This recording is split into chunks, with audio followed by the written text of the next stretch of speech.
Scars. The world will leave you with them if it doesn't bury you under a pile of refuse and sorrow first. Those that are on the flesh are to be endured, carried with pride, for you survived the making of them.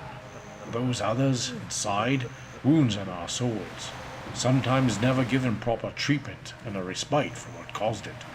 This is how one slowly dies within, to be an empty shell, a suit of flesh without a passenger. This blind eye and the burned flesh around it is my badge.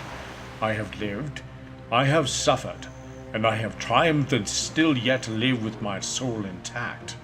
How did I get this wound? Perhaps it was in the struggle with the devil who did cast fires infernal at my form. Perhaps it was during the slaying of a horde of heretics, burning myself with mine own fire. Or perhaps it was an angry whore who felt slighted and poured spirits over me and lit it afire. In the end, it does not matter as much as how I dealt with the wounded pain of it. That is what makes or breaks us. Pain. My father said to me when a boy that pain was 1/3 of our life. His point, I take, was this, that the greater portion is still without it, and glorious is it. So fear not pain, turn not away from it. Let it be your teacher. Let it be your nemesis that you would struggle against.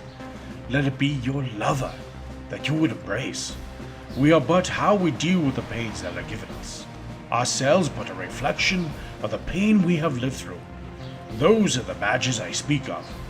They remind us of greater things. Glory. Do not be deterred in your path. Death is but the breaking of our ship on the shores of this world. But there is a dross of us that is eternal, and he shall sing the dirge you carry throughout life for time everlasting. Our failures too stay with us, and that is what I would fear the most, to carry burdens of failure on my back through time. I shall not have my soul be such a mule. Instead, like the stallion prince I shall ride. When death does come for me, I shall be standing firm with teeth gnashing and fists clenched, fighting against evil for the glory of Elion. And in his glory shall I sing everlasting. Do the rest of my brothers and sisters share this faith? One's path is not another's. I cannot speak for them, but to those that give false service on lying lips, I shall let them play their part. There is something greater at stake that even they can be steered to, though their arrogance and hubris would deny it. And when those false pretenders stand before death's door, they shall look over their shoulder and know that all they fought for was temporal and transient.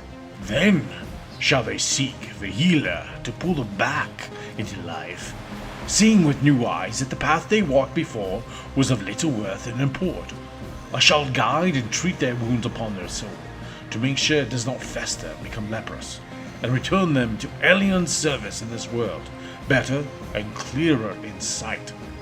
We have a glory to serve, whether one is willing or not. Why do you pull back? Ah, I see now fear in your eye. Behind your gaze I hear the cry, fanatic. Carry it not so. Make it a whisper instead, my friend. Fanatic. Do you not feel the difference as I lean towards your ear and breathe the words so lovingly? I do.